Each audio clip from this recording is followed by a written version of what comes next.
Buy Brew Battle.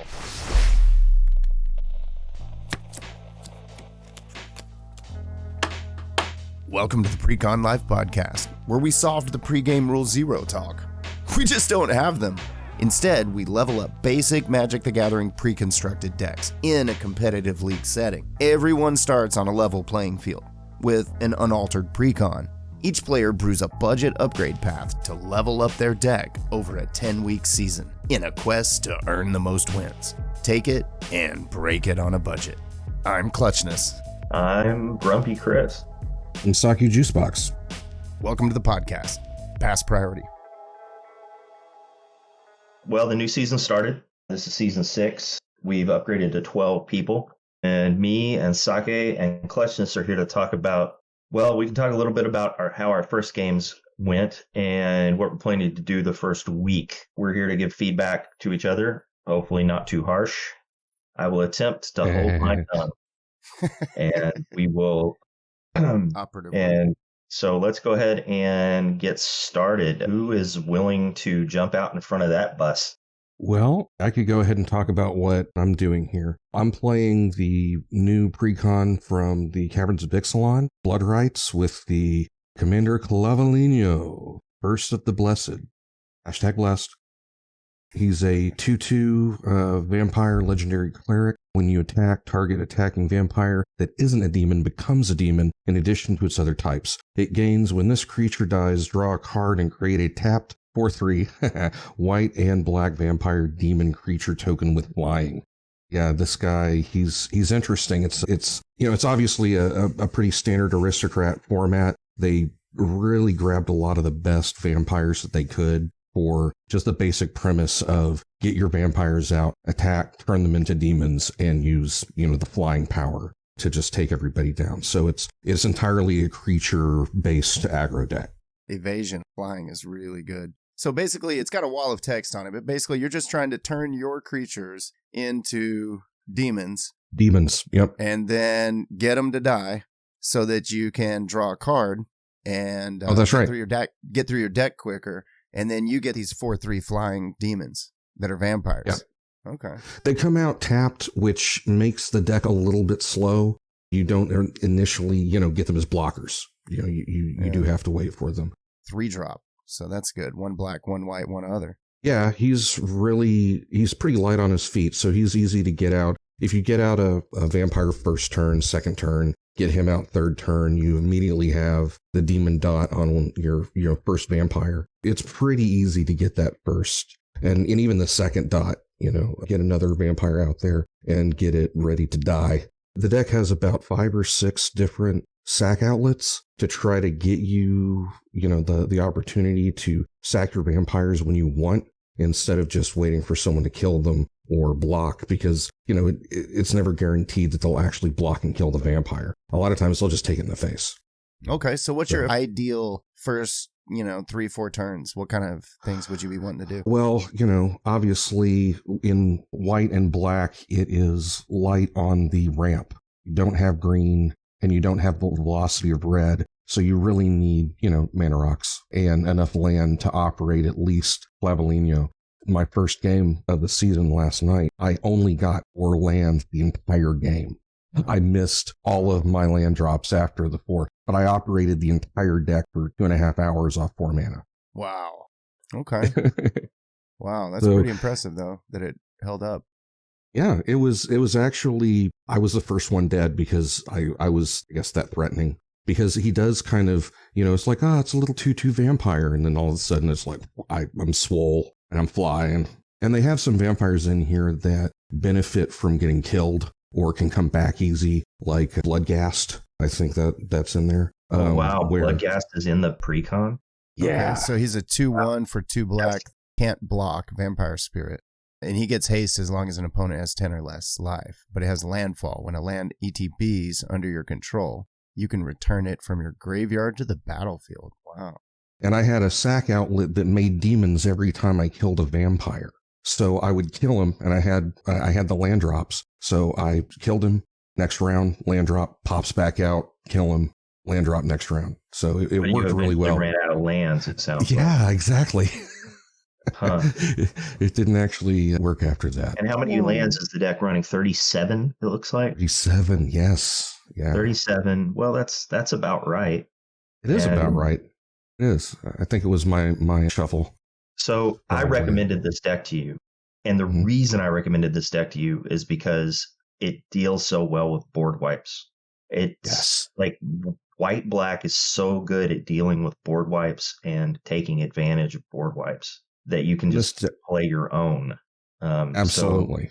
And this deck really leans into the board wipe scenario like I'm always hoping for one, because most of the time I've got 3 or 4 vampires on board ready to become demons, and I just can't get them to die, which has its good points and bad points. I think right now the deck comes with 3 board wipes, and I plan to add at least 2 to 3 more by the end of the season.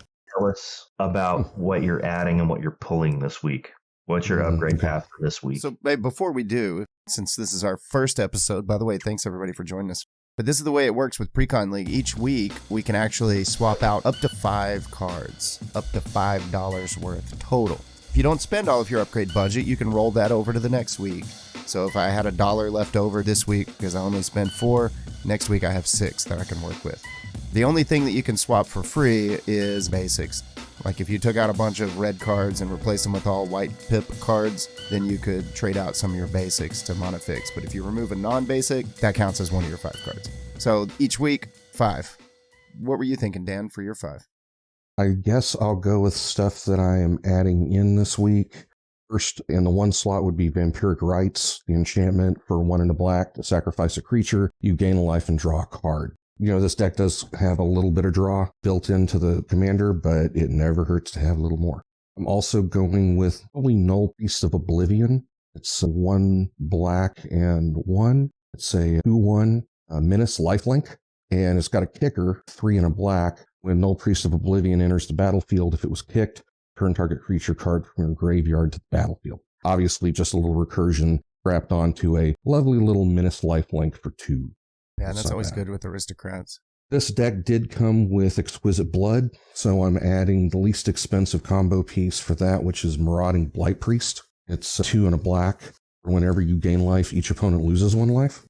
Okay, yeah, so if you can get that and Exquisite Blood out, what does Exquisite Blood say? Whenever an opponent loses life, you gain that much. Okay, that opponent loses life, you gain life, and if you've got the Blood Priest on, every life that you lose means an opponent loses life, which means you gain life. I ad infinitum kills the table. Yeah. It is the less expensive of the 2 vampires that actually do that. There's Vito, Thorn of the Dusk Rose, but he's a little pricey for our Precon budget right now. So I'm going with less expensive.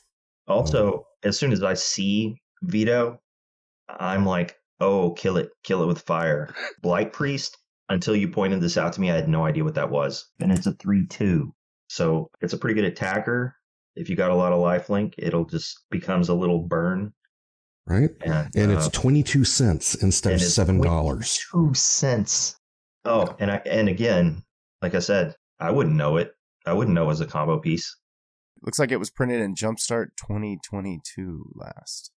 Okay, I didn't know about this one. I originally had it in my Hobbit deck. Zendikar Rising. Hobbit upgrade. I wonder if I've got some of those lying around. It's a common. Huh. So a 3-drop, black, only 1 black pip, which is good in a multicolor deck. 3/2, vampire, cleric. Those are good keywords. You gain life. Each opponent loses life. And if I turn her into a demon, you know, if I just throw her out there for value, I get her back out of the graveyard later because she's 3 CMC and all of the vampire recursion in the deck is 3 and under. So Savine's Reclamation, that's 3. Yeah. Also, yeah, that could do it. Yeah. Wait, what's the card that you take a creature CMC 3 or less from the graveyard, put into play, and it cycles? Oh, I know the one you're talking about. It's like Unearth. Unearth, yeah, that could work with this as well. Good. Could be good. And the next 2 are pretty obvious: Diabolic Tutor and Dusk and Dawn for probably my first board wipe. Although I was considering the new one that just came out, Crisis of Conscience, because it allows you to destroy either non-tokens or tokens. What's that card called? Crisis of Conscience. It's 4 and 2 white. It's a sorcery, and you get to choose 1. Destroy all tokens. Destroy all non-land, non-token permanents. I actually got it played on me last night in the first game of the season, and it wiped out about half my board. I already had plenty of tokens, so it didn't get everything, but nonetheless, it seems okay. So he chose the destroy all non-land, non-token, not the destroy all tokens. Not the destroy all tokens, mostly because he had to make a choice, which makes me feel like maybe this isn't a great card. It's on TCG Player for 14 cents. Well, what was he running? Right. Did he have a bunch of tokens and he was trying to keep them, or is it just to slow you down? He was just trying to slow me down. He had to choose between one or the other, when what he really would have wanted was both. Eventually, my board was destroyed when the next player played a Chandra's Ignition. Played it, and it wiped out all my tokens as well. In any case, you said that you got mana screwed last game. Yeah. That would make me think that the first one I would want to add would be Ondu Inversion, which is important because it's an MDFC. It's a land on one side, and it's a board wipe on the other side. Oh, right, that one. Mm-hmm. That's not bad either. Yeah, it's sort of the board wipe of last resort. It's like 2 white and 6. So when you have 8, also it's completely non-indiscriminate. It's destroy all non-land permanents. But the fact that you could flip it as a land seems like it might be relevant. Absolutely, yeah. So I think that's going to be my changes, all 5. So like that last is just going to go with a board wipe. And my cuts very quickly are going to be the most top heavy of the vampires. Tomathar, Baron of Bats, is way too expensive, and he makes bat tokens. I don't need bat tokens, I need vampire tokens. So he's kind of wasting my time. Okay. Vona, Butcher of Megan. She's a Vigilance Lifelink 4/4, or 3, a white and a black, and it's tap and pay 7 life to destroy target non-land permanent, and only activate it during your turn. Yeah, that seems a little excessive. Overcosted. Way overcosted. Yeah. I was thinking about cutting Glass Cast Heart. It's an artifact that creates blood tokens. You can tap it, pay a life to do a 1 white and black vampire token, so that could be a reason to leave it in the deck. Gotcha. I don't know. Glass Cast Heart. This deck does not care about blood tokens. The only thing it cares about is vampire tokens. Does it care about artifacts? Well, it does make. No. I mean, pay 1 life, create a 1/1 white and black vampire token with lifelink. So it's not a waste, but it's 4 mana plus a tap plus a life or a 1/1. I mean, it's good for, I guess, an investment to get it out there in case you just don't have any other way to make tokens. But there are a lot of better ways to make 1/1s in the deck. Yeah, there's no way to 4 mana for a 1/1 is real. That's hard, man. That's real bad. Mm-hmm. That's not a great rate. No. Yeah, 3 to cast, 1 to activate, and tap. And yeah, there's no way to untap it really and abuse it, so it's worthless. Yep, that one's out. What else were you thinking? Order of Sacred Dusk, because it is just so top heavy. It's flying lifelink haste, 5/5, but it's 8 mana. It's 6 of black and a white. It has Convoke, because they're assuming you're going to have a lot of stuff out there already, a lot of tokens. I'll tell you, you don't, because you're either sacking them or other people are destroying them. The Convoke doesn't happen as often as you would think.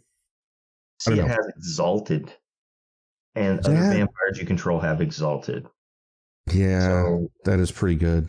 But other vampires you control have Exalted, which means for every vampire you have, they get a +1/+1 if they attack alone. Oh, yeah. That makes a really huge vampire. And one with flying lifelink and haste. I think you might want to reconsider that one. Like if you have, like it's a 5/5, right? So as long as you can convoke it in with 3 things. I mean, it's a flying 5/5 with flying lifelink and haste and Exalted. So if you have, and you're going to have at least 3 vampires, right? That's a really great rate. But it sure would be nice if his demons, if they came into play, untapped. Yeah, just so you could use them with a Convoke. How much is Amulet of Vigor? That's probably way too much, right? Wait, oh my God, man. That thing's like $30. Oh, okay. Well, that one's out. Budget. Yeah, 18. Yeah, that is way out of budget. That would take 4 weeks worth of upgrades. Yeah. Anyway, we can probably move on to another deck. This thing's really tight, straight out of the box. I'm going to have a hard time cutting things because there are so many really good vampires in here. All right. I'd say when you're cutting, think about what are we up against too, right? I'm playing Breya. Yeah. Chris is playing. Well, but we have Oh, 12. well, that's true. We have don't know 12 what players. and we don't know what everybody's playing yet because Kevin went and added his upgrades. We know who he switched his commanders to. Looks like he's playing Abel Adrian Gorion's Ward with and background Candlekeep Sage. Yep. That's way better than Raynar the Ever Watchful. Yeah, it is. That's actually probably better than Brago at this point. I steered him away from Brago. We had a conversation about it, and I remember multiple games with Kevin where he got out Brago, and we just watched him. Essentially, we watched him masturbate for 20 minutes. Yeah, he played solitaire for sure. Yeah, and I didn't pay for that. I didn't. You're not tipping tokens? I'm not tipping at the door, man. I'm not. I didn't pay a cover charge. If something like that's happening, I want somebody better looking than Kevin, frankly. Well, I'll jump out there because mine's pretty easy. I only have, because I'm only doing 3. Oh yeah, let's talk about it. Yeah, first thing, it's Token Triumph, which was one of the starter commander decks that Wizards released last year. I guess 2 years ago now. They were released in 2022. My commander is Emmara, Soul of the Accord. She is 1 green and 1 white. Selesnya, legendary creature, elf cleric. Whenever Emmara, Soul of the Accord becomes tapped, create a 1/1 white soldier creature token with lifelink. And she's a 2/2. So there are a couple different possible gray paths for Emmara. The most common ones are to go into vehicles. Vehicles because you really want to tap Emmara, and she's a 2/2. So after, say, turn 3, you don't really want to attack with Emmara. The deck is a very simple go wide tokens deck. You tap Emmara, you make a soldier, you tap her again, you make another soldier. At some point you draw, there's quite a bit of stuff in here that allows you to draw cards based on the number of creatures you have. Eventually you hit something like, I don't know, Overrun. And you attempt to kill the table. It's not complicated at all. So how are you going to make it more complex? Because I have a feeling you're not going to run. It real complicated. Yeah, you're not going to run Emmara, are you, after the first week? No, that was never the plan.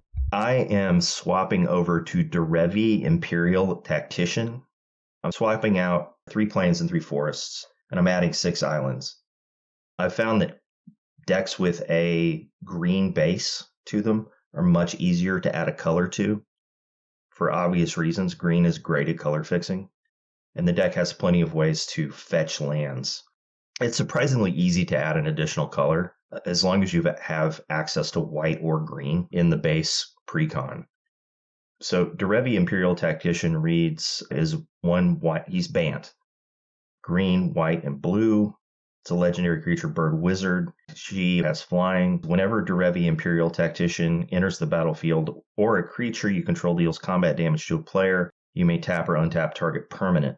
And the ability 1 generic green, white, blue, put Derevi onto the battlefield from the command zone. So Derevi dodges commander attacks and can tap or untap permanents when they come into play or when any of your creatures deal combat damage. So the idea here is to load the deck up with things that need to be tapped and untapped and give me some sort of advantage. The reason I picked this particular deck is because it comes with a whole bunch of stuff that does that already. It comes with Idol of Oblivion, which a ton of things come with. Idol of Oblivion is 2 generic artifact, and if you've created an artifact on that turn, you can tap it to draw a card. Well, if I've got a whole bunch of, Derevi triggers, I can just tap that thing over and over and over and over again to just draw a huge number of cards. Yeah, that's really good. Yeah. Idol of Oblivion. That's really cool. So basically, in response to the Derevi trigger, you just keep tapping it over and over for each Derevi trigger. Exactly. Yeah, and draw a card. Wow. And the deck also comes with like Emmara herself. You need 2 Derevi triggers, but every other Derevi trigger you get another creature. You get a soldier token. There are a couple of other things in the deck that you can just tap it or untap it and tap it and untap it and tap it, and it'll make more and more creatures for you. So it's still going to be a go wide creature deck, essentially a swarm. But I've played a few games now where it almost feels like a storm deck, where you're just untapping and tapping and drawing cards and gaining more mana. And my first ads are going to be Shorekai, Genesis Engine. And that's a legendary artifact vehicle. You can pay 1, tap it, and draw 2 cards, then discard a card, create a 1/1 colorless pilot creature token. With this creature, cruise vehicles as though its power were 2 greater. You can also crew it for 8, and it becomes an 8/8. But that's probably not going to happen. It's really there to draw cards and it's there to draw cards, fill my graveyard, and make pilot tokens, which I can then get more Derevi triggers with. And the other one is going to be a little card called Steward of Solidarity, which is 1 white and 1, and it's a creature human warrior. And it has the text, tap, exert Steward of Solidarity, create a 1/1 white warrior creature token with vigilance. Okay, exert means that the next turn, the creature does not untap. With Derevi, I don't care. As long as this thing is just a soldier-making machine. I'm sorry, white warrior. It makes nothing but white warriors. Yeah, and you can use that over and over and over with... Yeah, over and over and over again. But all of this stuff is so expensive that I'm only doing 3, rather than doing the usual, like, the allowed 5. Derevi's expensive. Shorekai's expensive. Even the version of Derevi that I found, it turns out I have one of the giant old ones. The card is like, I don't know, the size of, I don't know. I'm going to date myself if I say a matchbox, because who actually has matchboxes anymore? Like a big matchbox. Yeah. Like a big matchbox, or it doesn't matter. It's twice the size of a regular card. And you need to zoom out your camera for spell table. That's right. It's enormous. Be the only card we can actually read. That's true. Everything is so like spell table better pick that one up. Right. And the stuff that I'm going to be removing, I don't know. I haven't really figured it out yet. Token Triumph comes with a Planeswalker, Ajani, Caller of the Pride. I would say what it does, but it doesn't matter because it doesn't actually do anything for the deck. Timmy Planeswalker. I feel like every Ajani is a Timmy Planeswalker. Prove me wrong. It's a hot take, and it is. We're gonna get torn up. Somebody's gonna be like, "Ajani is the most spiky." Yeah, we're gonna have the Spike Pride. Right. Ajani. I got destroyed by an Ajani tribal back in 2020. Yeah, and I mean, it doesn't really do anything for the deck, and I'll probably just yank out another random, something that doesn't really synergize. There's a Hornet's Nest in here. 1 green and 1 wall. And it's a 0/2. I think that's right. I don't have it. 0/2 defender. Yeah, that when it's dealt damage, create that many 1/1 green insects with flying and death touch. Right. And that thing, it doesn't do a whole lot unless it's attacked into. On the ground. On the ground. They're just going to fly over it. Yeah, they're going to fly over it, or they're going to try to figure out a way to attack around it. But at the same time, like last night, it effectively acted as like they had to attack into me. Like I was so far ahead of everyone that they had to attack into me, and it ended up making like 5 1/1 flying death touch hornets, nice. Which I then killed a player with. So I don't know. I don't think it's a great card, but it did pretty well for me last night, and I might keep it around just as like a. No, I probably won't. Here's what I think. It would be really better if it had flash. Oh, it'd be so my God, better. so much better. So much better. Yeah, or reach. But I know what I'm here's what I'm thinking. This card is showing you that it's worthy at this point in the season, that it's earned its spot in the deck, boss. Okay? Don't cut it yet because it put in some good work. But as the season goes on and other people's decks get more spicy, it might get phased out. But that just tells you you should keep that one for now. And it's only a 3-drop with 1 green. That's pretty easy. Okay. I know exactly what I'm going to cut, though. Now that I'm looking at it, I'm going to cut Voice of Many. It's pretty bad. Yeah, you'll get, when Voice of Many ETBs, draw a card for each opponent who controls fewer creatures than you. And it's a 4-drop for a 3/3. Yeah. So you might go wide deck. Getting out of that is the maximum you're possibly going to get out of that is 3. And that's only if your deck is, it's only if you're like way ahead and you're the most successful go wide deck at the table. And there's no guarantee of any of that. It's just not like, it's way too, it's Agreed. way too circumstantial. All right. Tell us about yours, because this is going to be the most controversial one. Yeah, the best for last with the spiciest part of the conversation. After playing last night against Phantom Premonition, Food and Fellowship. And the Hobbit one. Yeah, what was the other deck I played against? Paul hasn't put his stuff up yet. Yeah. Oh, it's the Urza. It's the right, Brothers yeah. Precon with Exactly. Urza. Okay, right. The Urza deck from Brothers War. There was the Urza and the Mishra decks. And I should have picked that deck. That had half the cards that I already wanted to add for what I want to do. I mean, it works with both decks, but it was a much more streamlined version. I've noticed that all these Precons lately, over the last couple of years, at the time of recording, it's January 2024. Wow, 2024. It's like we live in the future. But when you're hearing this, it's in the past. Anyway, so it's timey-wimey. But here's the thing, is that the newer decks are much more streamlined compared to my Commander 2016 Precon, Invent Superiority, Breya Etherium Shaper deck. She costs one of everything except green. So she's red, black, blue, white. She's a legendary artifact creature, human, 4/4. And when she ETBs, create 2 1/1 flying blue Thopter artifact tokens. And then you can spend 2 colorless, sack 2 artifacts, and then choose one.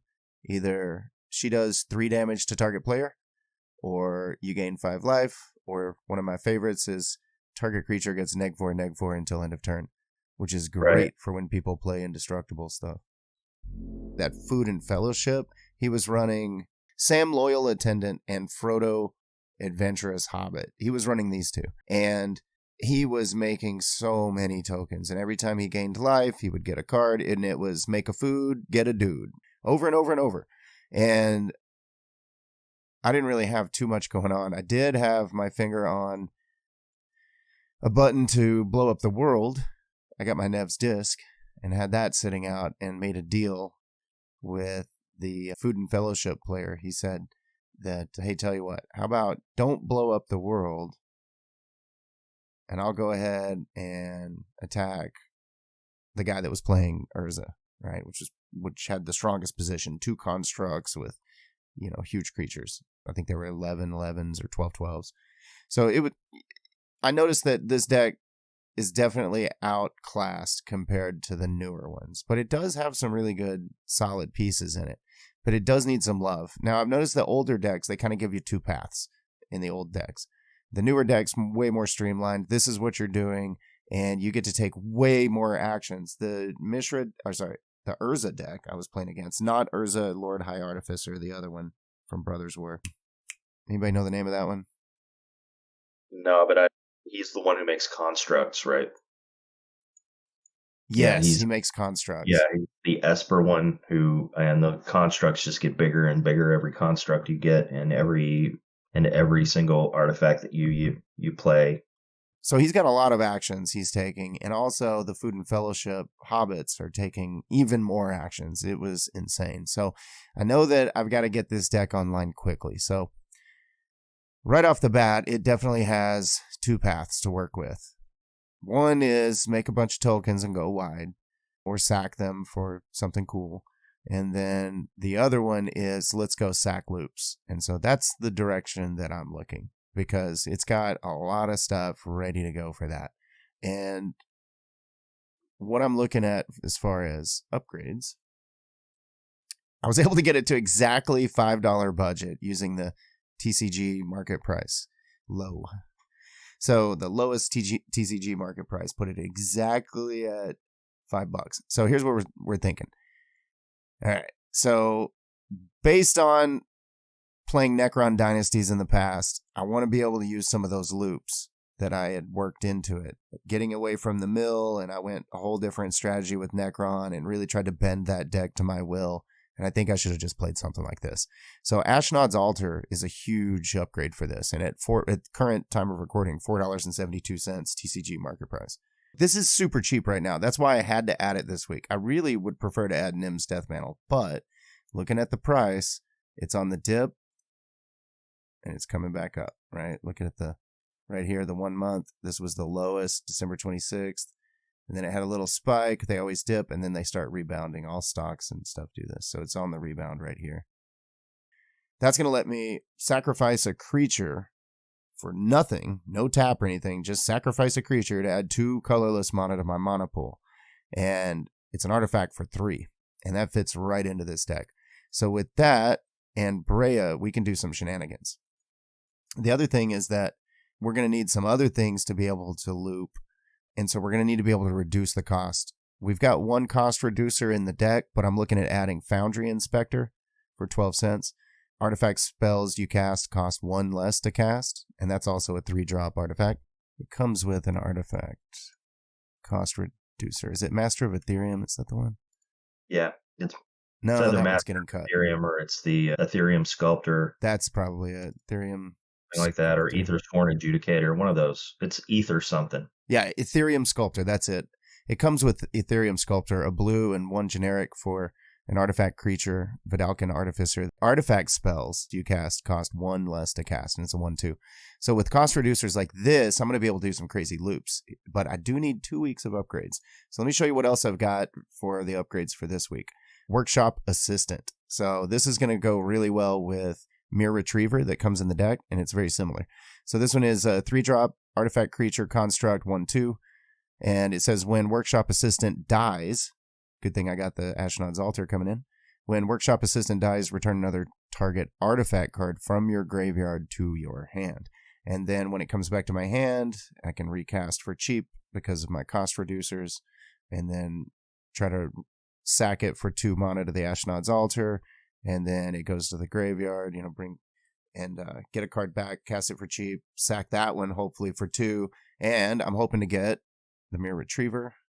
Let's see, where'd it go? Here we go, let's read Mirror Retriever. It's a 2-drop for a 1/1 artifact creature, Mirror, that when it dies, return another target artifact card from your graveyard to your hand. So basically, I could sack an artifact creature for 2 colorless to the Ashnod's Altar, get the other one back to my hand, cast it for cheap, sack it for 2, and if I've got a cost reducer, I might actually come out ahead and be making mana. And then I'm also getting all these ETB triggers and LTB triggers, leave the battlefield, and which are going to be coming online a little bit later, more of that stuff. And so one of the things I'm setting up for next week is with lines ready for Nim's Death Mantle. That's going to be a week 2 upgrade, but it's like almost $3, so I couldn't afford to put it in this same week. But Royal Warden actually came out of the Magic the Gathering Universes Beyond Warhammer 40k deck, one of the Precons, Necron Dynasty, and it's a 3/2 black creature, artifact creature, Necron, that costs 2 black and 3 generic, and it says it has Unearth for 4, but that doesn't really come up too often, but you can use it, which is pretty cool. Unearth returns it from the graveyard to the battlefield, and it gets haste, but you have to exile it at the end of the turn. Well, why would we ever want to bring that thing back? Well, it has this cool enter the battlefield ability that says create 2 tapped 2/2 black Necron Warrior artifact creature tokens. So it makes 2 extra artifact creatures. So let's say that I play Royal Warden, and it comes in, it makes 2 tokens.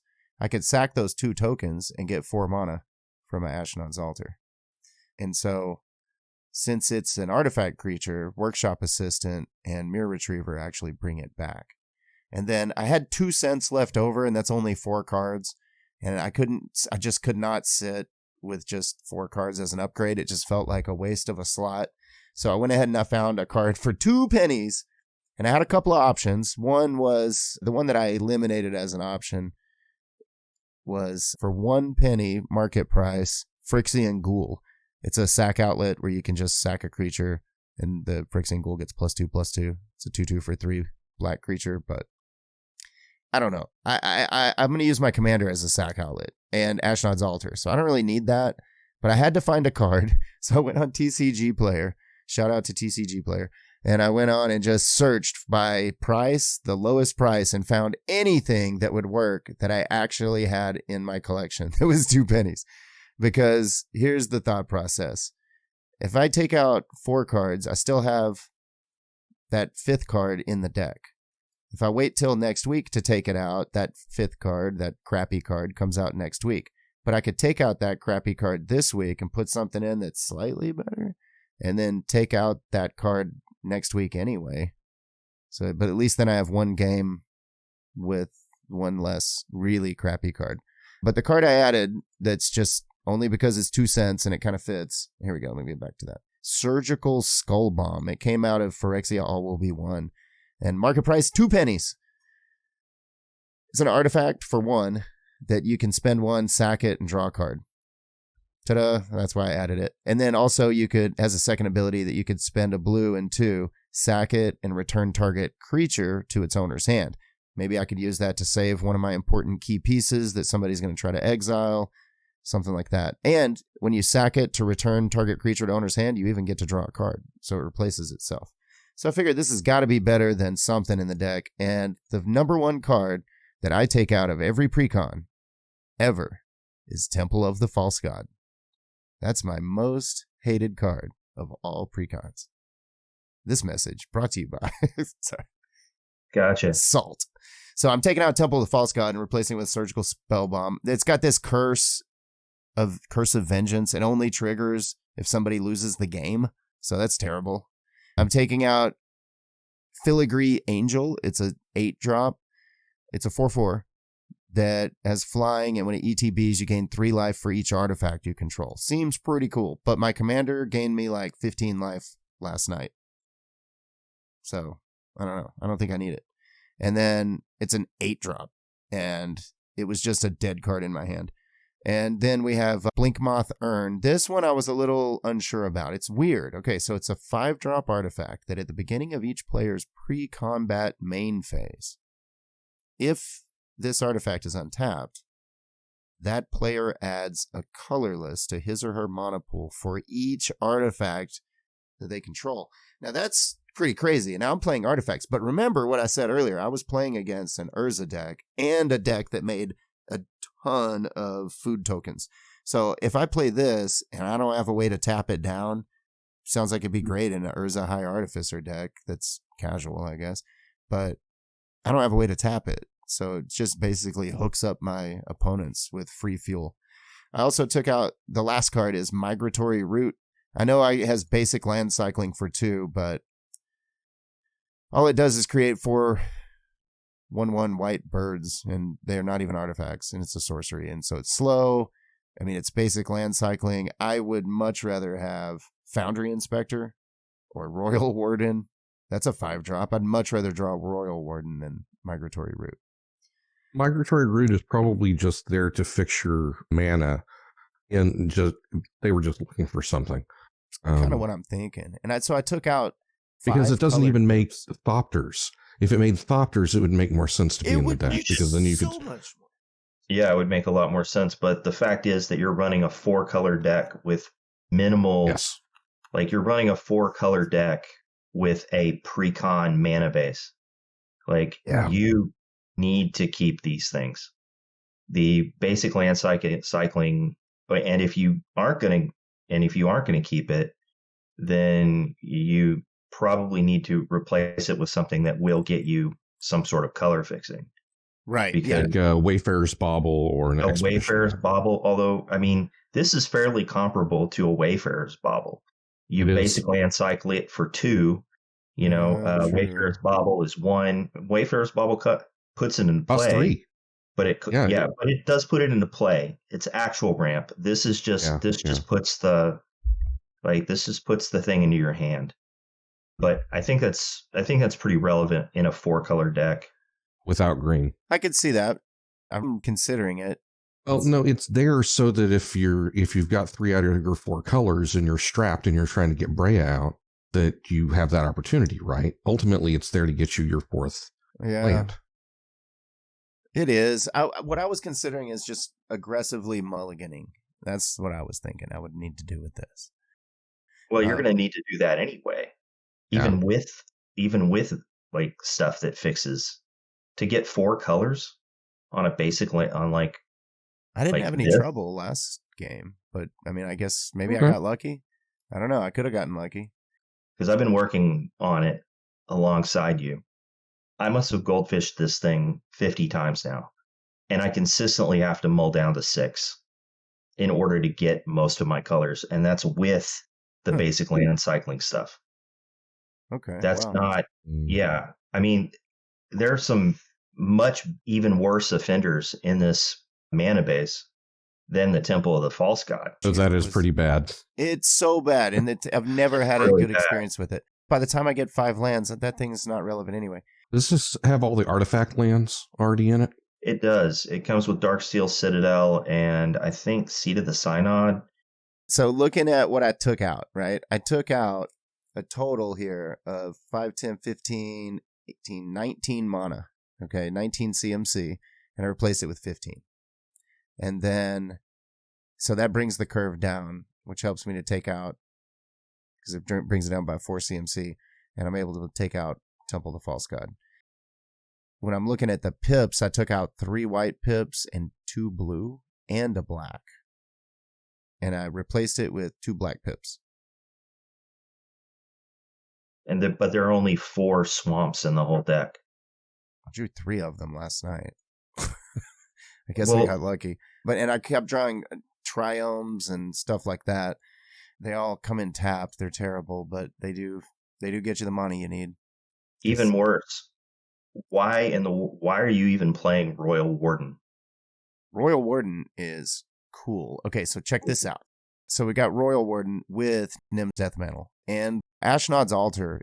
You bring in Royal Warden, you sack the Necron, one of the 2/2s, and the Royal Warden.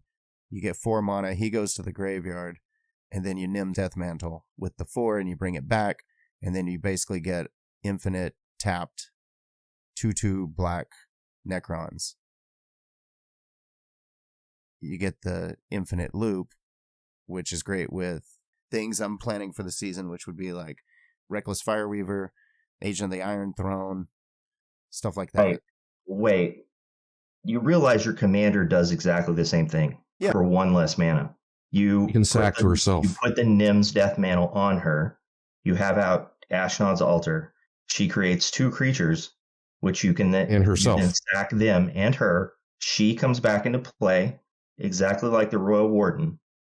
Creates 2 more things. So eventually you just make infinite mana, and then after you've made infinite mana, you can just do it with Breya and make infinite. Well, not infinite. Make infinite mana, infinite creatures, then loop. And then you just sacrifice 2 of them, and like 2 of them at a time to do 3 damage and kill the whole table. The Royal Warden is just there in case you don't have your commander, but you're gonna have your commander. And it costs 1 more, and it's got double black pips. You see what I'm saying? You're saying because nobody can run Draenith. No, nobody can run Draenith. No, not at all. Because it's way outside the budget. Yeah, I'm thinking I always need a backup for when I can't use my commander. Well, I mean, you probably can, but you don't actually need to add one in this particular upgrade, especially one that costs 5 and does exactly the same thing as your commander. Right. Yeah. So so I was thinking redundancy other than just my commander, because the deck already has Mirror Battlesphere, which combos with Nim's Death Mantle. Mm-hmm. Right. And once you have Ashnod's and then Death Mantle and Breya, Kill the table. Yeah, you can just kill the table with Breya. Yeah. And so if we don't so we don't have to worry about Draenith. But what other times would I not be able to play Breya? I mean, not that anybody's actually using this stuff. There is an issue where you could, like, the best ways to deal with commanders in Precon League are like the enchantments that turn them into not your commander. Darksteel Mutation is one. Imprisoned in the Moon is one. Kinrith's Transformation is one. There are a couple others that don't see as much play, like Witness Protection. And those are the big ones. They'd have to hit me with that when I'm tapped out, or I don't have enough artifacts to use Breya in response. Yeah, as long as you have 2 mana up, you could sacrifice Breya and anything else, and you're not in any real danger. But a smart player will wait till I use my 2 mana and activate her, and sacrifice 2 Thopters, and then they'll hit her with it. Well, it's not instant speed. Those are all enchantments, so it's got to be like on their turn, all that. As long as you keep mana up, you're not in any serious danger. Flash enchantments like that? No. Okay, good. No. Wait a minute. There is one. There's one called Mystic Reflection. No, it's not Mystic Reflection. I can't remember what it's called, but it does have flash. But there's basically one. Your commander is always available to you. I mean, you don't have to worry about it too much. I would not worry about it. Well, okay, so that means then all of this needs to go, if that's what you're saying. That means I need to not get... I just bought threefold Thunderhulk because it's better than Mirror Battlesphere. Don't need that. Don't need the Weaponscraft Enthusiast, though. It costs 1 black and 2 other. It's way easier to get the loop going with Nim Death Mantle than my commander. Is that okay to add redundancy if it's easier? Is it a great card? Is it exactly what you want to draw most of the time? Well, I can pay 1 black and 2 other and get the creature and 2 tokens, which I could sack to Ashnod's to get 6 colorless. So it's kind of like a ritual. Yeah, or you could just play your commander, which you always have access to. Color. This one I can get out super easy. Or you could put something in the deck that actually allows you to draw the Ashnod's Altar to search it up. Okay. CEDH, it's always a Draenith Magistrate environment. I guess I don't really have to think about that anymore. I'm just used to that. They always Draenith me. Okay. So the Royal Warden is an open spot for you. Like, one of the things that I noticed when I was working with the deck is that the card draw is terrible. The card draw is genuinely awful. I mean, let's take a look at some of this stuff. So I've got some great ways to get cards. Well, but you also have some really awful ones. Etched Oracle is 4 artifact creature wizard, Sunburst. It enters the battlefield with a +1/+1 counter. Pay 1, remove 4 +1/+1 counters on Etched Oracle. Target player draws 3 cards. Yeah, but you have to spend 1 of each color mana to even use it at all. Otherwise, it's worthless. Yeah, it's really bad. Yeah, really bad. And an awful lot of the draw requires an artifact in the graveyard. It's not direct draw. It's like Eternal Witness effects for artifacts. Yeah.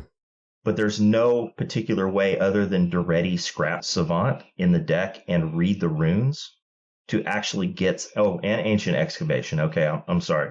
There's that. Derevi Scrap Savant, read the runes, and Ancient Excavation are the only real ways to get that stuff into the graveyard. So what I was thinking, like, the first thing that I wanted to add was either Padim, Council of Innovation. He's a legendary creature, Vidalcan Artificer, for 3 generic and 1 blue. And he has artifacts you control have hexproof. That's pretty good. Ooh. And at the beginning of your upkeep, if you control the artifact with the highest mana value or tied for the highest mana value, draw a card. Now, I was thinking that was pretty good. I think that's a pretty good card. It's 35 cents, but it's only going to draw you 1 card a turn. But at the same time, it's also going to give all of your stuff hexproof. The problem that I'm seeing here is that we have if we have that Urza deck, in the league, there's a decent chance that you're not going to have the highest casting cost artifact. Yeah, exactly. Yeah. The second thing that I thought about adding was Quicksmith Genius. And you should be familiar with this from Joda when he was playing it. Quicksmith Genius is another Artificer. It's a human one this time, though. For 1 red and 2, it's a 3/2. And whenever an artifact enters the battlefield under your control, you can discard a card. If you do, draw a card. I saw that, yeah. Yeah, so that gets you card, like it brings all your stuff like Shroom on. It brings your your workshop assistant online. It brings it brings a lot of stuff online for you. I don't know about the discard and draw. Well, that deck has a whole lot of cards to get artifacts out of your graveyard, but you don't have a lot of rummage in the deck like Shurikai, where you can draw a card and discard a card and get it in there. You don't have a lot of self-mill effects to turn that, those artifacts sitting there to your advantage. So you really do have to look at some of the cards that give you cards if you have artifacts, right? That is probably the easiest way. Like Research Thief, 4 and a blue, flash flying. Whenever an artifact creature you control deals combat damage to a player, draw a card. Oh yeah, that's not a bad one. Yeah, see, I like stuff like that. There's also that blue. It's an enchantment. Yeah. That's Thopter Spy Network. Yes, Thopter Spy Network. Okay, yeah. Whenever 1 or more artifact creatures you control deal combat damage to a player, draw a card.